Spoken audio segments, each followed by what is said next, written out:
And we want to begin by directing attention to something very strange and very mysterious, which occurred about 100 years ago, almost 100 years ago. When Mustafa Kemal and his, they call themselves the Young Turks, were able to seize control of the city of Constantinople from its previous Ottoman rulers, and then send the Sultan Khalifa packing. I believe he was sent to Switzerland. When the new administration took control of the country and of the city, they eventually proclaimed it the Republic of Turkey, the secular Republic of Turkey. But that's not all that they did. They decided, mysteriously so, to move the capital from Constantinople to a place called, at that time it was called Angora. Now it's known as Ankara. And not only did they shift the capital out of Constantinople, but they also changed the name of the city. And they gave to the name, the city, they renamed the city Istanbul. But that's not all. Mustafa Kemal did something more. Something which has to be recognized as monstrously wicked. He prohibited the use of the name Constantinople. The law is you're not allowed to use the name Constantinople. It's the law. You violate the law, you pay the price for it. Why did he do that? My answer is that if you are a Muslim, then Nabi Muhammad alayhi salatu wasalam is your leader. And if my leader referred to the city by the name Constantinople, as he did on several occasions, then no Muslim can be part and parcel to changing the name from Constantinople. No. It's an act of disrespect to the Prophet sallallahu ta'ala alayhi wa sallam. The enemies may change the name as much as they want, but we Muslims will stay with the name used by the Prophet sallallahu ta'ala alayhi wa sallam. And if you prohibit us from using that name, you are wicked. You are committing a monstrous act of zulm.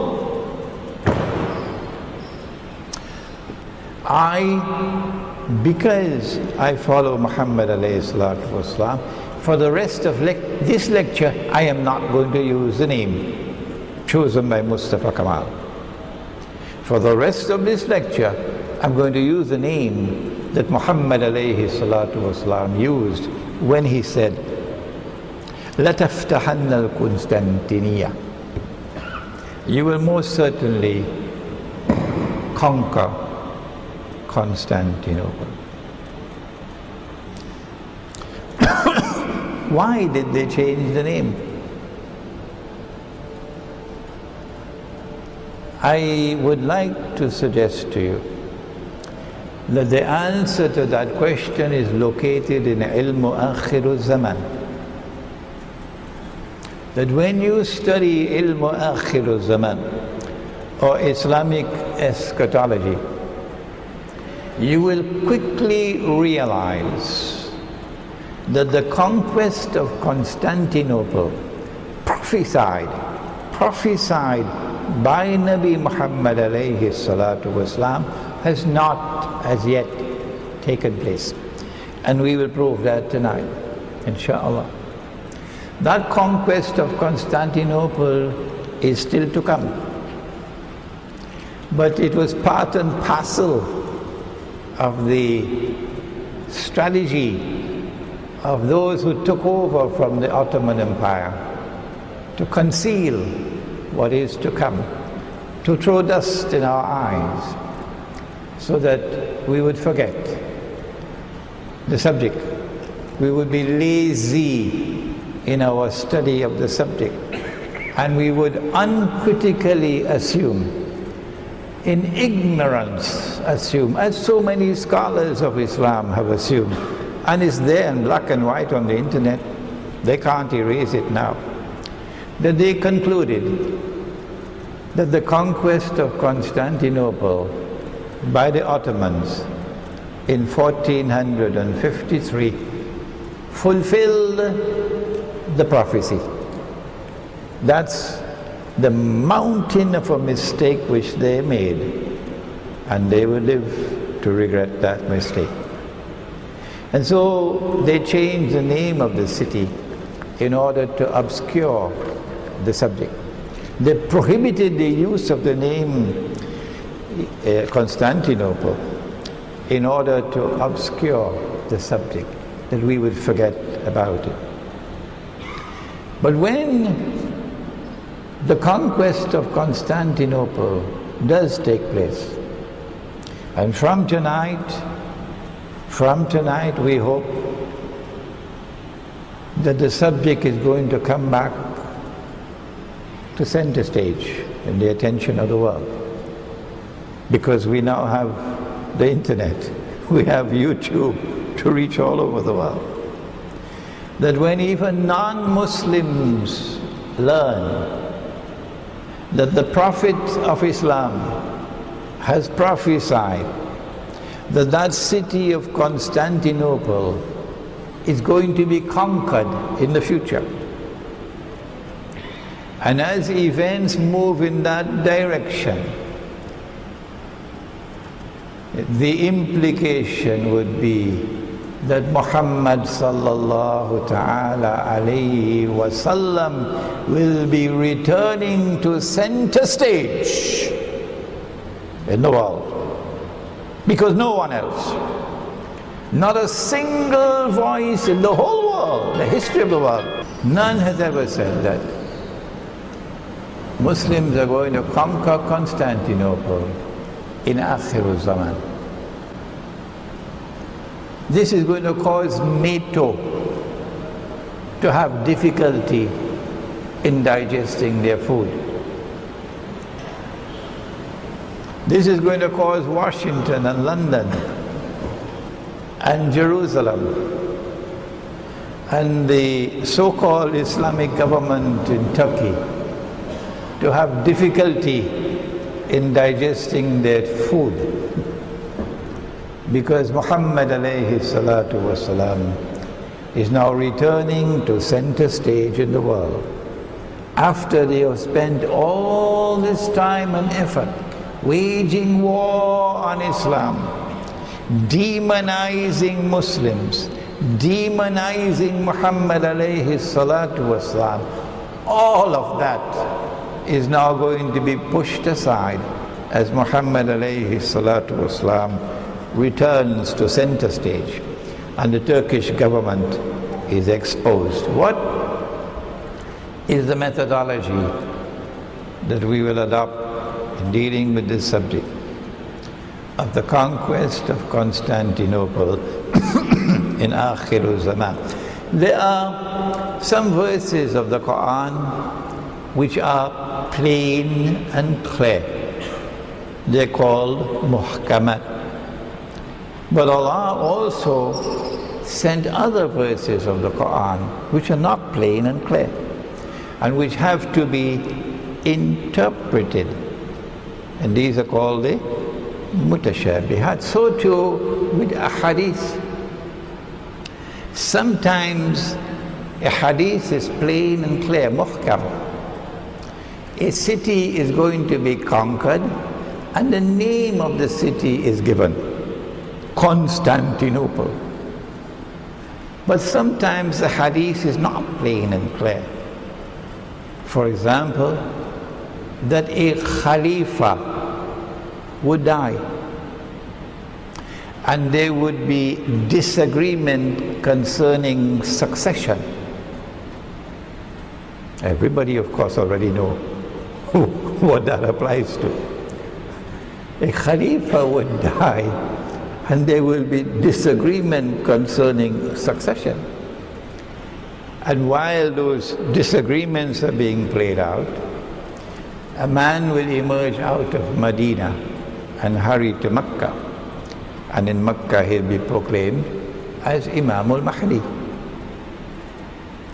Who is that Khalifa? There is room for interpretation here. That because a Khalifa is going to die, the implication is that Khilafah will be restored before Imam al-Mahdi, because the word Khalifa is used. And so Hizb ut-Tahrir has built the foundation of the struggle on this, that it is possible for Khilafah to be restored before the advent of Imam al-Mahdi. And our view is no, the word Khalifa here does not stand for the restoration of Khilafah. It refers to any ruler. And in this particular case, we have said for many years now, he's going to be a Saudi king. A Saudi king is going to die.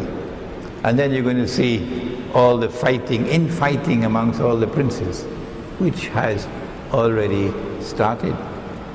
So you have ahadith which are plain and clear, and others which are not so, and subject to interpretation. But of course, when you interpret, you must always say, Allah knows best. This is not the case with Constantinople.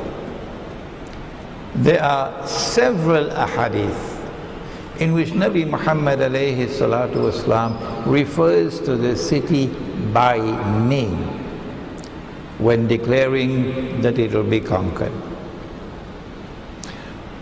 Our methodology is to stay with those ahadith in which the city is mentioned by name, or the city can easily be identified as Constantinople.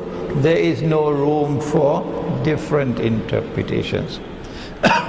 And now listen carefully, particularly those who are going to be listening to this lecture on the internet.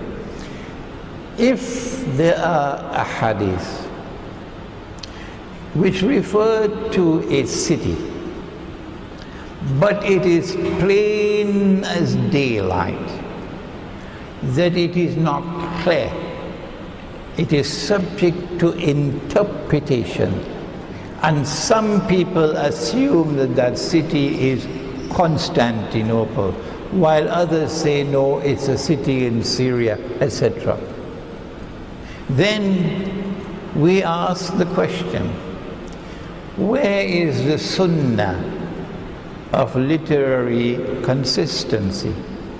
Why should Nabi Muhammad alayhi salatu wasalam on the same subject be plain and clear in identifying the city, and yet in other so-called alleged ahadith, in other ahadith, it is alleged that he's referring to Constantinople? We say no. Proper methodology is that you stay with the ahadith which plainly identifies the city as Constantinople, in order to maintain the sunnah of literary consistency. And so my methodology is to stay only with these ahadith. When we do that, it will be possible for us, inshallah, before the azan, to demonstrate that the conquest of Constantinople, the prophecy, will be fulfilled in Akhir Zaman. Did the conquest of Constantinople in 1453 have anything to do with Akhir Zaman? The whole world has accepted this is the fulfillment of the prophecy. Yet if they had done their homework, they would know, for example, the hadith in the Sunan of Abi Dawood, which we'll be quoting soon, that the conquest of Constantinople is located between a number of events. Before the conquest of Constantinople, there is the Malhama, the Great War, which will make the First and Second World War look like a fight over peanuts. Has the Malhama taken place as yet? Huh? And yet you are telling me that the conquest of Constantinople 600 years ago fulfilled the prophecy? Where has your reason gone? Where has your sense gone? Secondly, that the conquest of Constantinople will be followed by the Khuruj of Dajjal. I mean, 600 years now, has Dajjal emerged? Has the Khuruj taken place? 600 years later. And so we are going to now move towards dismissing the belief held so fervently, particularly in Turkey. And Turkish television and radio, newspapers are doing the best that they can do to brainwash the Turkish people into believing that Sultan Muhammad Fatih is the one referred to in the Hadits of Muhammad alayhi salatu wasalam. I hope and I pray that we can get Turkish students to do Turkish subtitles for this lecture so it can reach the Turkish people. Now, we have some more difficult questions to answer. If the conquest of Constantinople is to come, how can Muslims conquer a city they've already conquered? Did you hear that question? It's a bit difficult. How can Muslims conquer a city they've already conquered 600 years ago, 500 years ago? What does it mean? Well, then we have to ask our question. If Muslims are to conquer Constantinople in the future, and it is a Muslim city, meaning basically Muslim population, I wonder who is ruling over Constantinople? Who has supreme authority, strategic, military in Constantinople? Is it Muslims? Good question to ask. What are the political and what are the military implications of an end-time Muslim conquest of Constantinople? This lecture calls for the recognition that if Islamic eschatology is able to answer these questions, and no one else, not Christian eschatology, not Jewish eschatology, not political science departments of universities, only Islamic eschatology can explain this subject and answer these questions, then it is a dramatic demonstration of the supreme importance of Islamic eschatology in today's world of knowledge. In making this spectacular demonstration, Islamic eschatology will also expose the fraud of Zionist-sponsored so-called jihad in Libya and in Syria. Islamic eschatology, in explaining this subject, now opens the possibility for the world to recognize, and maybe for the Russian leadership also to recognize, that Russia, or rather Christian Russia, not atheist Russia, Christian Russia has a significant role to play in Akhir Zaman, when we turn to the military implications of the conquest of Constantinople, which is coming. Now then, the Hadith. We're going to present 4. 3 of them are from the Sunan of Abu Dawood, and 1 is Sahih Muslim. The first one, which is the most well known of all, لَتَفْتَحَنَّ الْقُنْسْتَنْتِنِيَّةَ وَلَنِعْمَ الْأَمِيرُ آمِرُهُ وَلَنِعْمَ الْجَيْشُ ذَلِكَ الْجَيْشُ. You will most certainly conquer Constantinople. Who is you?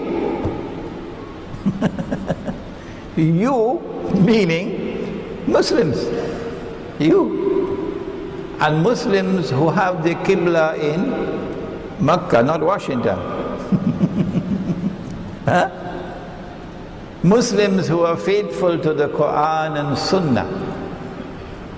Not Muslims who violate the Qur'an and Sunnah, violate Allah's command in the Qur'an, and establish alliances with the Zionists to overthrow the Libyan regime, and establish alliances with the Zionists to attempt to overthrow and bring regime change in Syria. Not them. You, meaning you who are faithful to the Qur'an and Sunnah. Before this lecture ends, we have to demonstrate that those fellas have violated the Qur'an.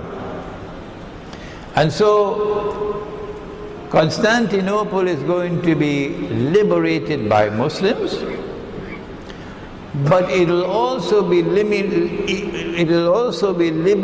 on the basis of an armed struggle. An armed struggle means using weapons, isn't it? An armed struggle means fighting, doesn't it?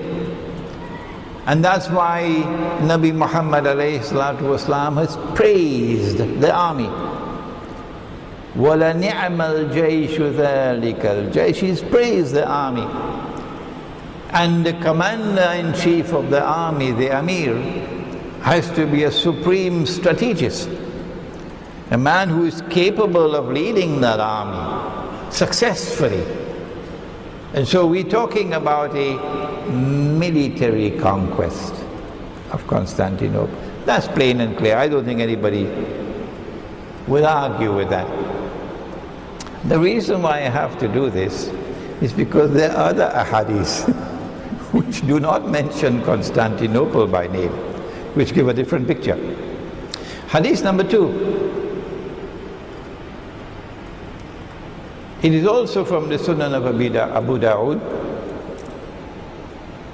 And the Prophet ﷺ said, Umranu Bayt al-Maqdis, Umran.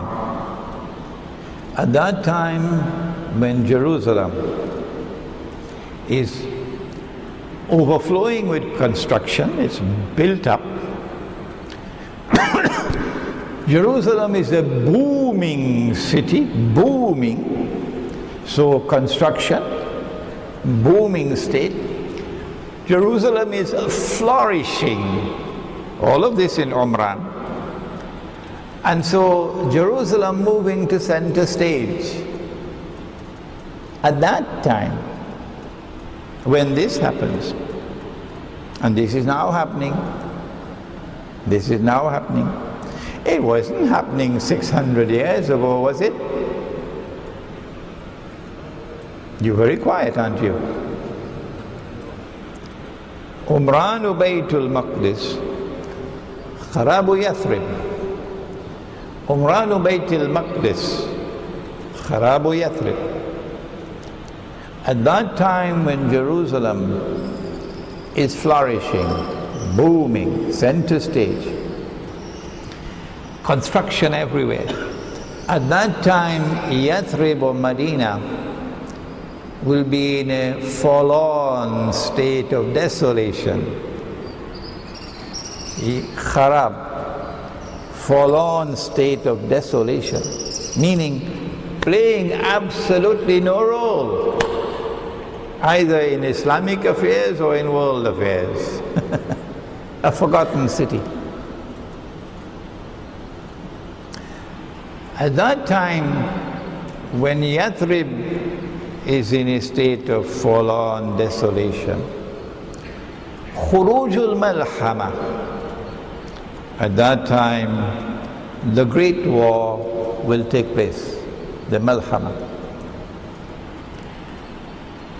That great war has been described in several ahadith as a terrible, terrible, terrible war. In fact, a series of wars which will culminate with the biggest war of all. The birds will fall down from the sky.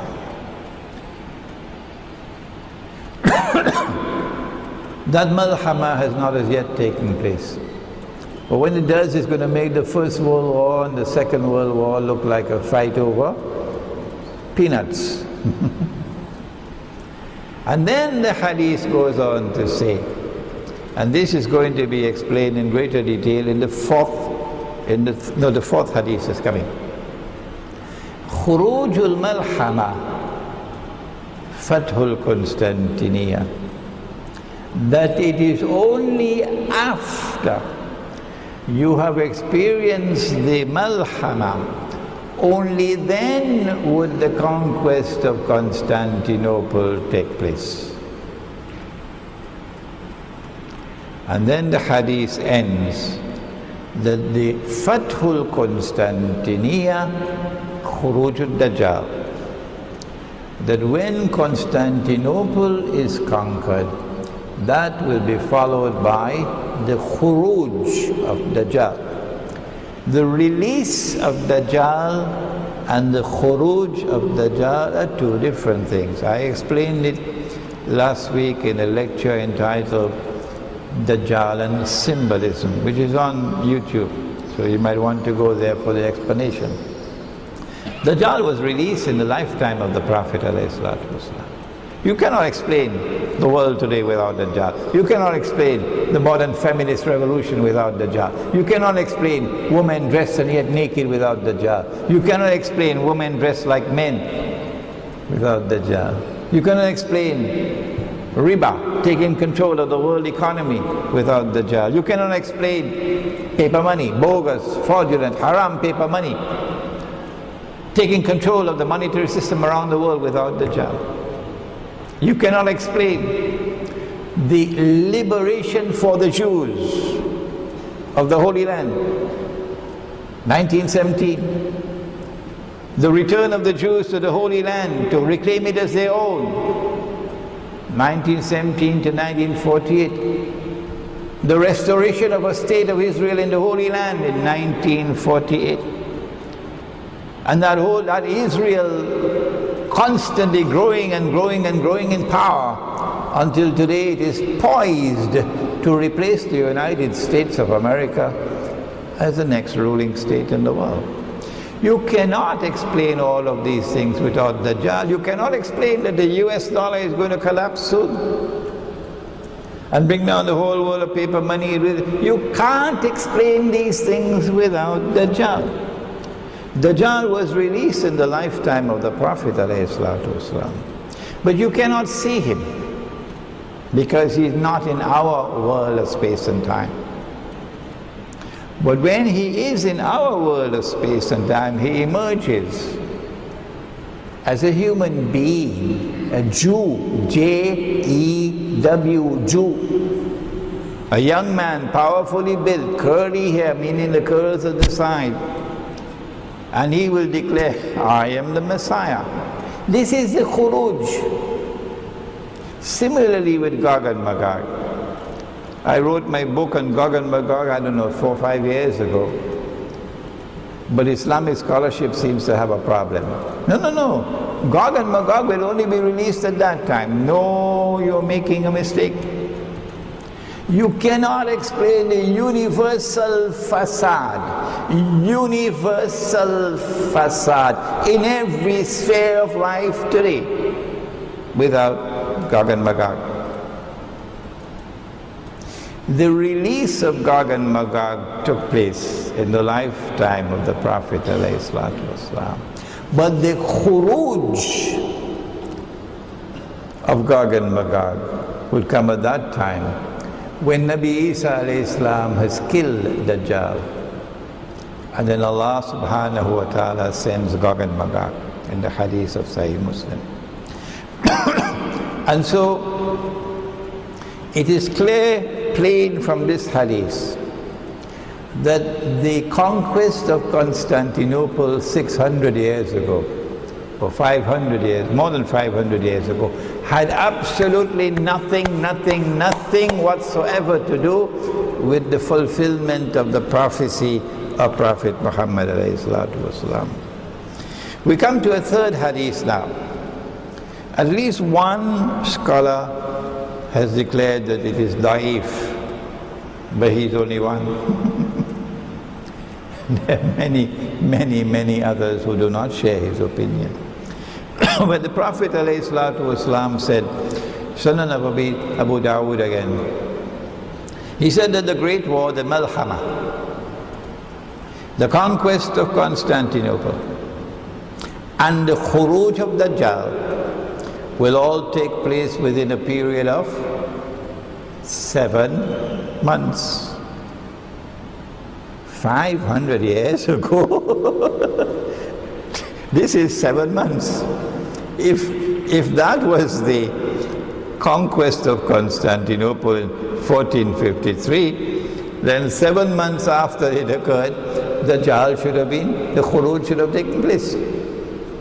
Has the khuruj of Dajjal taken place? Is he somewhere in Turkey? No. This is lazy scholarship. If you had done your homework, you would have known 550 years ago that this is not the conquest of Constantinople, which was prophesied by the Prophet ﷺ. So the Great War, or the Malhama, the conquest of Constantinople and the khuruj of Dajjal will take place within a period of 7 months. Now we come to the fourth hadith, which is a long one. And this one is Sahih Muslim. It's not easy. It's difficult.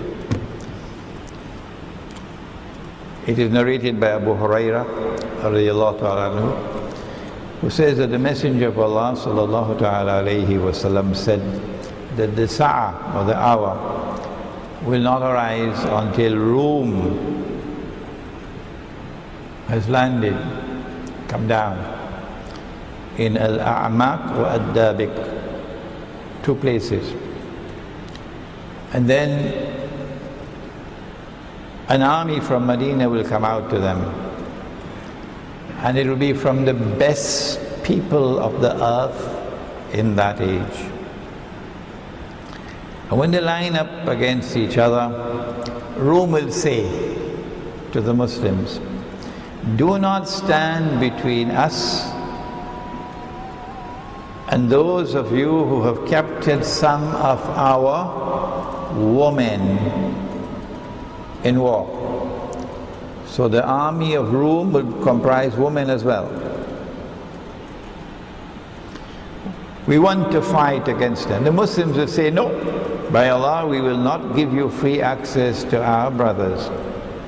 Then they will fight them, and 1/3 of the Muslim army will flee, and Allah will never accept their tawbah. And 1/3 will be killed, and they will be the best shuhada in the sight of Allah. And the remaining 1/3 will be victorious, and they will conquer Rome. And they will never again be subjected to any kind of fitna. And then they will conquer Constantinople. So this is the malhama which comes before the conquest of Constantinople.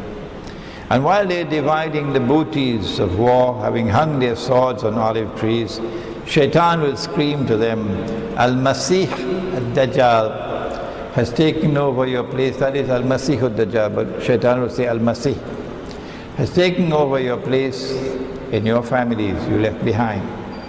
And so they will leave, although the news is false. When they reach Syria, Dajjal does come out. Then while they are preparing for battle, lining up in rows, Salat is called, and then Nabi Isa alayhi salam comes down and leads the prayer. When the enemy of Allah sees him, that is Dajjal, he starts dissolving like salt dissolves in water. And if you leave him, he'd continue to dissolve until he dies. But Allah kills him through Nabi Isa alayhi salam, who then shows the blood on his spear. This is Sahih Muslim. The fourth hadith from Sahih Muslim tells us something more. That before Constantinople can be conquered, a Muslim army emerging from the south, Medina is south, would have to first defeat Rome in order to be able to go on to conquer Constantinople. And the army of Rome would be an army in which women also serve. We're getting interesting now. Who is Rome?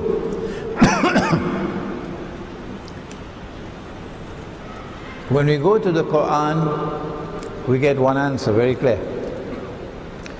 Rome is the Byzantine, Eastern Christian Empire, which used to have its headquarters in Constantinople. And after Constantinople was conquered by the Ottomans, the capital of Rome went to Russia, Moscow.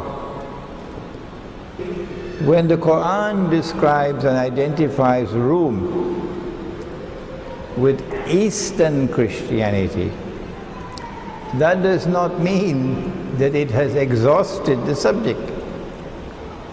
And when you go to the Hadith, it is possible that the subject can expand. When we go to history, we find that Rome began as a pagan Rome, which worshipped the Greek gods, goddesses. The pagan Roman Empire, which had its capital in the Italian city of Rome. That is the beginning of Rome. And that Rome eventually was taken by the Emperor Constantine, who became a Christian, to the Bosphorus, where he established the city of Constantinople, and that became Rome. At the time when the Qur'an was revealed, Rome was in Constantinople. But prior to the revelation of the Qur'an, Rome was in Italy. And after the conquest of Constantinople in 1453, Rome moved to Moscow. So there are two Romes. One is Christianity of the East, and the other is pagan Rome, which eventually became Christianity of the West, the Roman Catholic Church, the Protestant Church. Which of these two fit the bill? This is Rome standing between the army from Medina and Constantinople. You have studied geography, haven't you? Huh? And it is only after defeating this Rome that you can reach Constantinople. And this is a Rome which has women serving in the armed forces. I would like to suggest to you that Moscow is not going to stand between Medina and Constantinople. A Russian army is not going to stand between Medina and Constantinople to protect Constantinople, because Moscow has never had any alliance. The Russians have never had any alliance with Constantinople to protect it. Well, then who are those who have an alliance with Constantinople and will stand in the way to protect Constantinople? Answer: it is the Western Christian Rome. And so it is the Zionist NATO Rome that we'll have to fight and defeat in order to get to Constantinople. Has this war taken place as yet? Huh? If it is not taken place as yet, well then how come you're still saying that the conquest of Constantinople in 1453, 500 and something years ago, by Sultan Al-Fatih, has fulfilled the prophecy of Nabi Muhammad alayhi salatu wasalam? I think we are making a convincing case tonight that that event has nothing to do with the fulfillment of the prophecy. And after the conquest of Constantinople, remember the next event is the Khuruj of Dajjal. And the Khuruj of Dajjal will be simultaneous with the Khuruj of Imam al-Mahdi and the return of Nabi Isa alayhi salam. Has he returned as yet? Did any one of you see him? Has the Imam al-Mahdi come as yet? I know we have a claimant in Turkey, wrote a lot of books. No. And so let us put to rest now, let us put it to rest, and please send a message to the Turkish Muslim people that they may be educated on the subject. That the prophecy of Nabi Muhammad alayhi salatu wassalam concerning the conquest of Constantinople in Akhir Zaman has not as yet taken place. The Turkish government will now have a problem. How can Muslims conquer a city that they have already conquered? Because the Ottomans were Muslims. Huh? And Constantinople up to this day is a majority Muslim city. Indeed, after Mustafa Kemal took over, under the Ottomans, they showed more tolerance. And very large Greek Christian community lived in Constantinople, and Armenians and other groups. But after the secular Turkish Republic was established, many of them had to leave. Many of them had to leave. And so the city of Constantinople today is almost all Muslim. How can Muslims conquer a city which is already Muslim? The answer is not who are those who live in the city, but who are those who control power in the city. Turkey is a member, and comfortably so, of the North Atlantic Treaty Organization, NATO.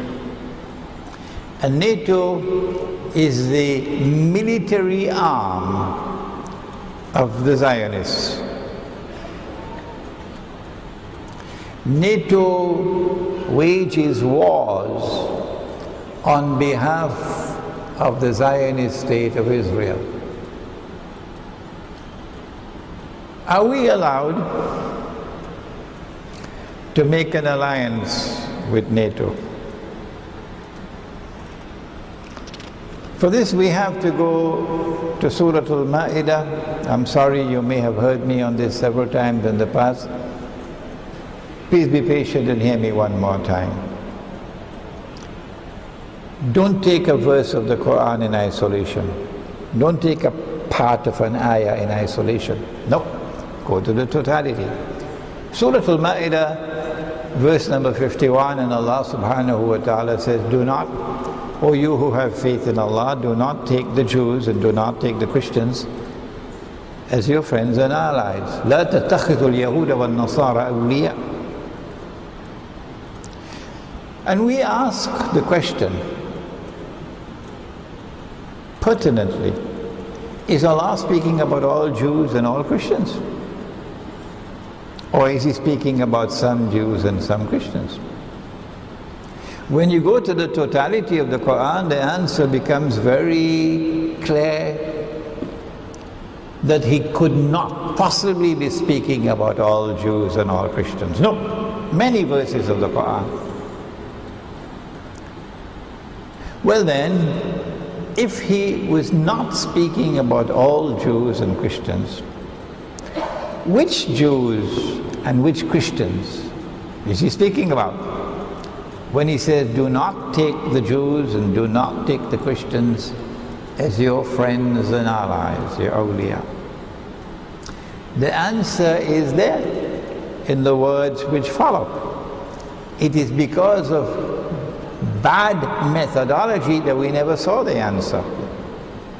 Proper methodology and you would have seen the answer. The words which follow are ba'duhum awliya'u ba'd. Meaning, do not take such Jews and such Christians as your friends and allies, ba'duhum awliya'u ba'd, who themselves are friends and allies of each other. The Qur'an is anticipating a time to come when a Jewish-Christian friendship and alliance will take place. Jews and Christians are going to become friends and allies of each other. وَمَنْ يَتَوَلَّهُ مِنْكُمْ فَإِنَّهُ مِنْهُمْ. Whosoever turns to them with friendship and alliance, as they did in Libya, to overthrow Gaddafi, as they're doing in Syria. Not all in Syria, no. I'm talking about the terrorists, the mercenaries who are waging a Zionist jihad. وَمَنْ يَتَوَلَّهُ مِنْكُمْ فَإِنَّهُ مِنْهُمْ. If you turn to them with friendship and alliance, the Zionist kingdom of Saudi Arabia, the Zionist state of Qatar, the pro-Zionist government of Turkey, if you turn to them for friendship and alliance, فَإِنَّهُ مِنْهُمْ, you now belong to them, you've lost your Islam. And therefore, a Turkish membership in NATO is haram, based on the Qur'an. And therefore, Constantinople is not under Muslim control. Constantinople is under the control of NATO, and therefore under the control of the Zionists. And that is how we can understand that the Muslim army would have to liberate it. The Turkish government could do what they want. They can't stop it. Nabi Muhammad alayhi salatu wasalam is more powerful than the Turkish Prime Minister. Not all Turkish people have betrayed Islam. No. And so when that army is on its way to liberate Constantinople, you can look forward to civil war in Turkey, where Turkish Muslims will rise up to fight against those who are serving the cause of the enemies of Islam, and to liberate the city of Constantinople from the control of NATO.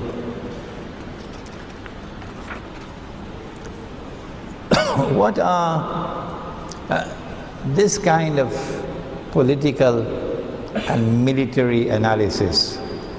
I'm only touching on it because I'm not a military analyst. There are others who are going to have to take up this, who have more knowledge of politics and of military and strategic affairs than I have. But I'm certainly opening up the subject for you. What are the political implications of the conquest of Constantinople?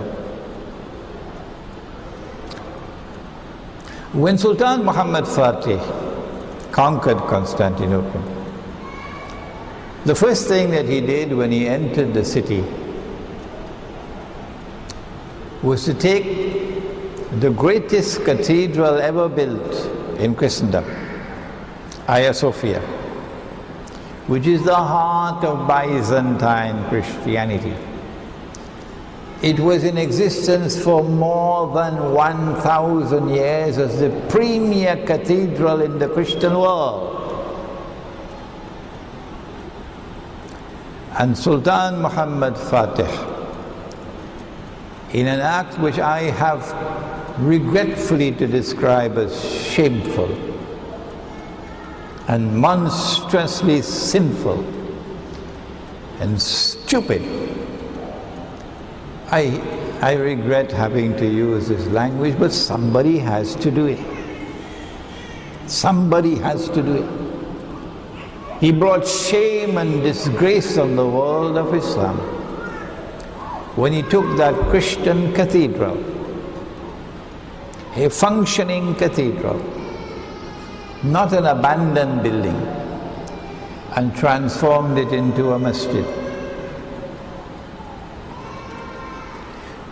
You may differ with me, but one day we'll meet. One day we'll meet He who knows all things and explains all things. No, it is not permissible for us to do such a thing. No. Particularly when Nabi Muhammad alayhi salatu wasalam had said that in Akhir Zaman we are going to make an alliance with Rome. Which Rome? It can't be the Rome that we're going to be fighting to get to Constantinople. It can't be the Rome which has women serving in the armed forces. The only other Rome is the one in Moscow, the Eastern Christian. You are going to make an alliance with Rome. And this is Rome's greatest cathedral. If you had any sense in your head, you would never have done such a stupid thing. Monstrously wicked. This is their cathedral, not ours. And so on that day when our Muslim army conquers Constantinople, the first thing I hope that an Amir will do, because the Prophet said, وَنَنِعْمَ الْأَمِيرُ آمِرُهَا, is to return that cathedral to the Christian and extend an apology on behalf of the Ummah of Muhammad alayhi salatu wasalam. I hope these words of mine will reach to Moscow. Who are the people who are going to be able to fight in that army?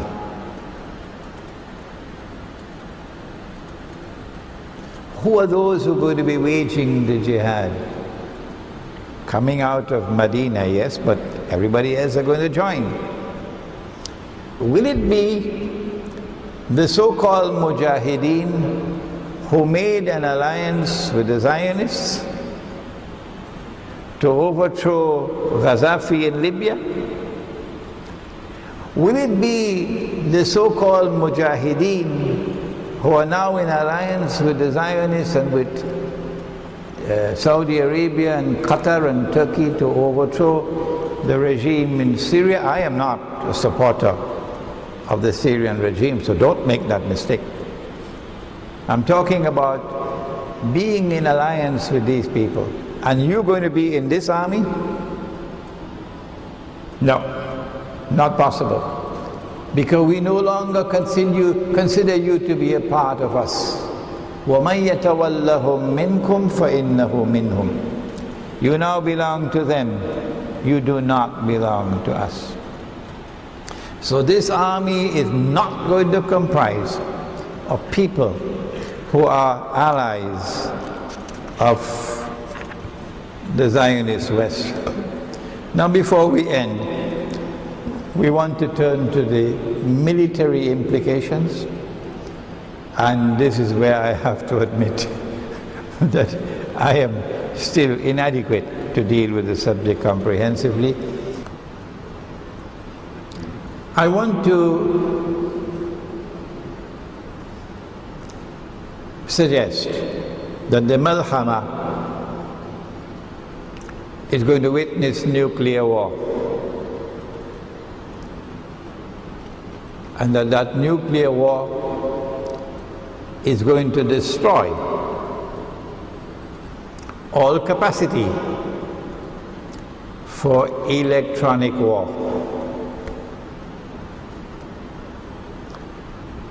I'm only suggesting it because I don't have that sophisticated expertise in nuclear physics and in nuclear warfare to be able to prove this statement.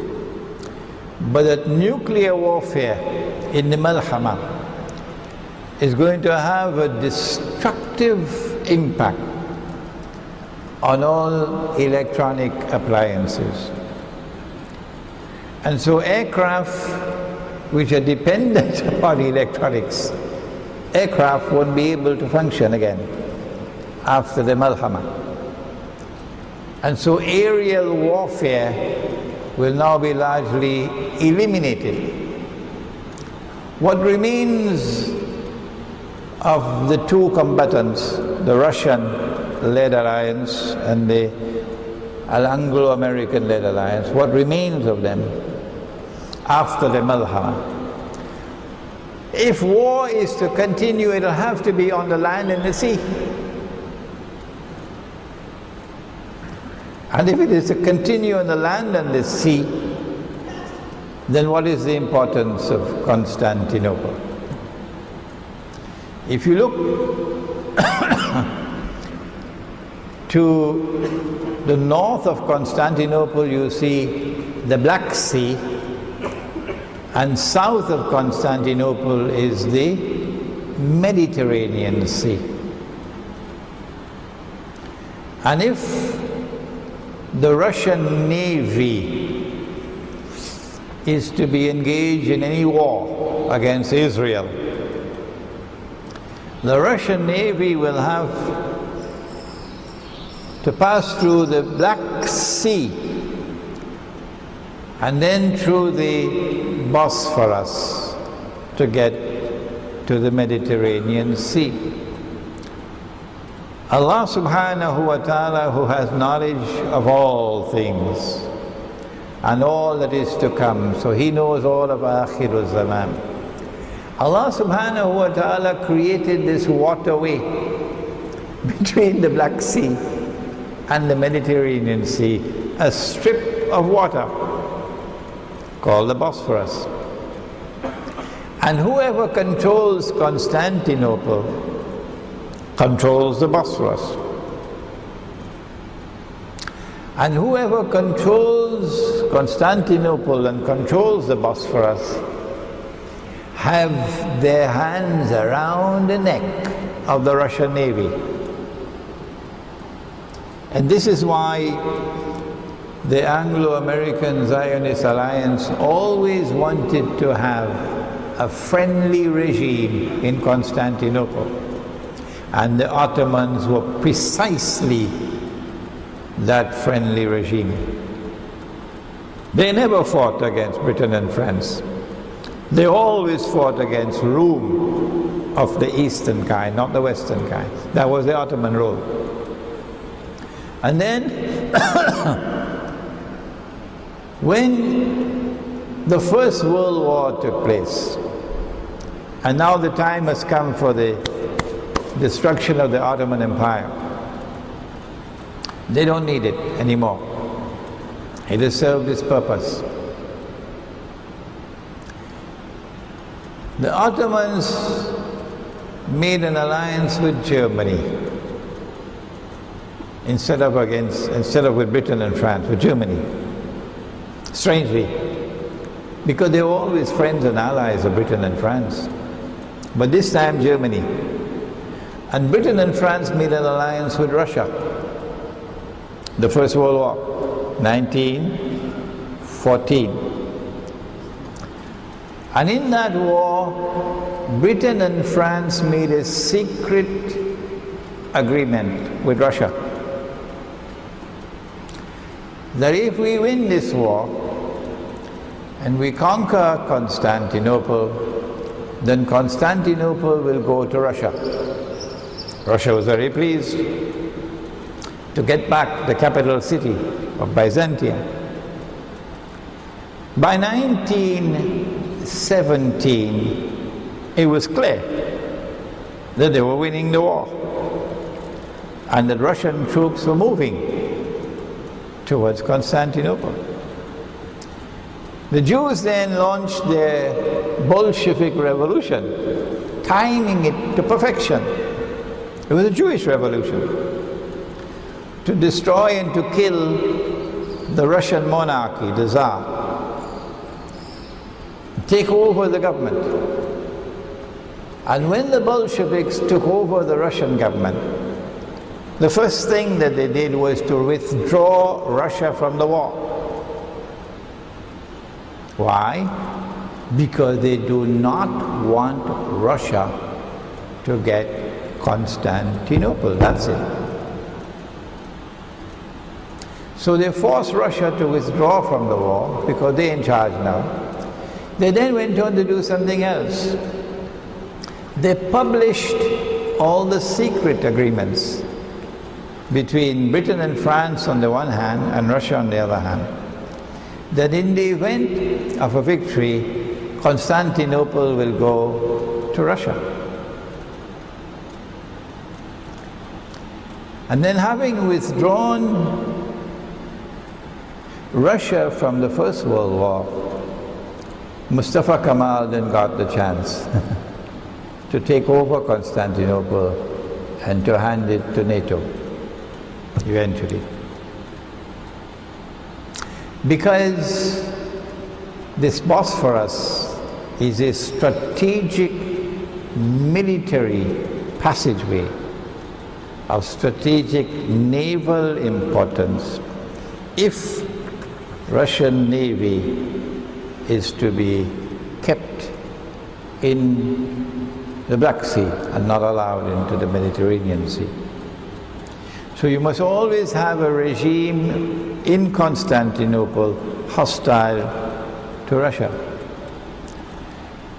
When the conquest of Constantinople takes place, after defeating Rome, which is Rome of the West, the implication is that since the Prophet said, alayhi salatu wasalam, you're going to make an alliance with Rome, meaning Rome of the East,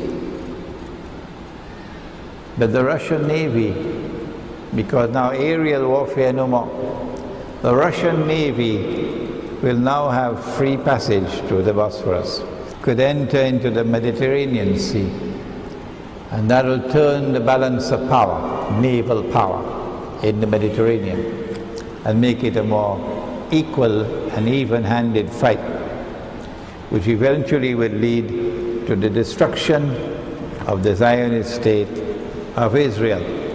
What I've done tonight is to just simply begin the analysis of a subject which is long neglected. I think perhaps this lecture qualifies as the first serious scholarly attempt to deal with the conquest of Constantinople in Akhir Zaman. And the homework that you now have is to take the foundations which I have built and try to do what is beyond my reach at this time in a simple lecture, namely to have a more comprehensive understanding of the subject. We pray that Allah subhanahu wa ta'ala may bless all those who now devote their attention to the study of ilmu Akhir Zaman, and in particular to the prophecy of Nabi Muhammad alayhi salatu wasalam concerning the conquest of Constantinople in Akhir. Oh, one more thing I forgot. When we conquer Constantinople, we're going to return Hagia Sophia to the Christians. We're going to offer an apology, and we're going to restore the name of the city to the name used by Nabi Muhammad alayhi salatu wasalam. So goodbye, Mustafa Kamal. ربنا تقبل منا إنك أنت السميع العليم وتب علينا يا مولانا إنك أنت التواب الرحيم. When will the Malhama take place? Umran Bayt al-Maqdis is already with us. Jerusalem is already in a flourishing state. It's booming, it's construction all over. Kharab Yathrib of Medina is already taking place. Medina is already in a state of forlorn desolation. And so the Malhama is the next thing to come. My opinion, and when I give an opinion, do not accept it. How many times do I have to say that? When I give an opinion, do not accept it unless and until you are convinced that it is correct. Otherwise, I'm going to have dangerous students. Oh yes. Gramophone records. If the teacher makes a mistake, the student will never be able to correct it, because he absorbs knowledge uncritically. Now, my teacher didn't train me that way. It is my opinion that Israel is about to come out from behind the curtain and launch big wars. I believe that those wars are going to take place within the next few months, maybe this month, next month. Very likely in order to influence the next United States elections. But when the wars begin, they will begin in such a way as to cause a chain reaction, one war after another, after another, after another. And these wars are going to continue for some years perhaps, until they culminate with the Great War, which will be nuclear weapons. Russia is led by a very, very, very intelligent and astute leader. I have to pay tribute to Vladimir Putin tonight, because I was expecting a Turkish invasion of Syria by now. Oh yes, using the aircraft that was down as an excuse. Because NATO is frustrated. They've done everything they could, and they've not been able to bring down the regime in Turkey, in Syria. So the next was to invade. But what Putin did in Geneva was a masterly stroke, a master stroke of diplomacy. He has given Syria a breathing space. Hopefully that the bloodletting will now decrease. The United States had to come to agreement with Putin. Yes, that is the brilliance of his diplomacy, that he got the United States to agree with him. And so the first message I have for the Syrian people, all those who want to stop this bloodletting and all these terrorist acts, is you have to be grateful to Russia, which has saved you, at least for the time being, from a Turkish military invasion of the country.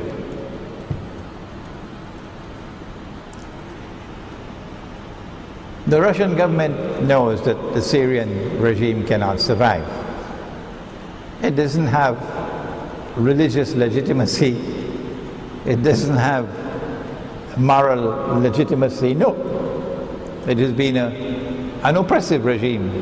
Oh yes. And so you'll have to have a transition to something else. The Russians know that.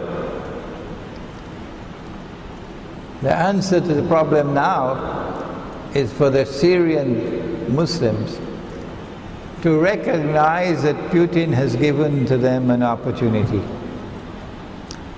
And that is that you must understand who are your enemy. After this lecture you will understand that Nabi Muhammad alayhi salatu wasalam has prophesied an alliance with Rome, not Rome of the West, Rome of the East. And so you have to make a distinction, a division now. All those in Syria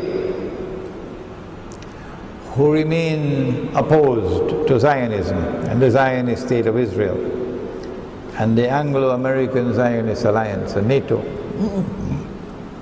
and all those who are in opposition to NATO, whether you are pro-Assad or anti-Assad, it doesn't matter. You must all now come together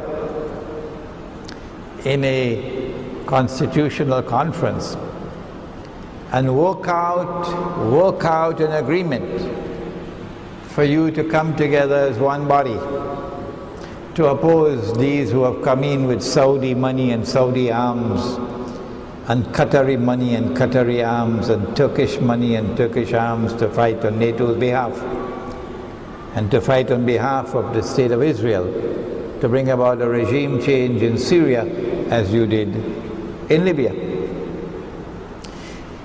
This coming together of all the forces in Syria that are anti-NATO can't take place in Syria. No. They'll send every terrorist in the world to bomb the daylights out of you. So Putin has to offer an invitation, even if it's 1,000, 2,000, 3,000 people, representative of all groups in Syria that are anti-Zionists, all. Whether you're pro-Assad or anti-Assad doesn't matter. And you must all go to Moscow. And in Moscow you have to work out this alliance, not elections. When you work out this alliance, you will bring about a regime change in Syria, which would then be in alliance with Moscow and will allow the Russian naval base in Syria to remain. I said that the malhama is going to be between the two supreme military forces in the world, the Russian-led alliance and the American-led alliance. But the people who are at the heart of that alliance, they're not going to be destroyed by the nuclear war. They built their underground cities already. As soon as the war begins, they're underground to survive. They know what's coming. It is those who are on the surface and who don't have any underground city to go to, these are the ones who are going to perish. But a Muslim, if he is a Muslim, he has unshakable conviction in his heart that if Allah has written death for him, nothing can prevent it. And if Allah has not written death for him, no one can cause it. The day that is shaken in your heart, goodbye. Goodbye. And so, it doesn't matter to us if we have to die. No. Because we accept we cannot die unless Allah has ordained it. Yes, I believe that the Zionists want that malhama because they want to get a substantial reduction in the population of the world. Israel can't rule the world as presently constituted. No. But if there is a substantial reduction in the population of the world, then that remnant which survives nuclear warfare would be easier for the Zionists to be able to handle. So yes, I believe that most people now living on the earth are not going to survive the Malhama. I give my opinion, and of course I can be wrong when I give an opinion, that the Dukhan is the mushroom clouds from thousands of nuclear weapons. Yeah. So the Dukhan would take place simultaneously with the Malhama. Any more questions? ربنا تقبل منا إنك أنت السميع العليم وتب علينا يا مولانا إنك أنت التواب الرحيم برحمتك يا أرحم الراحمين.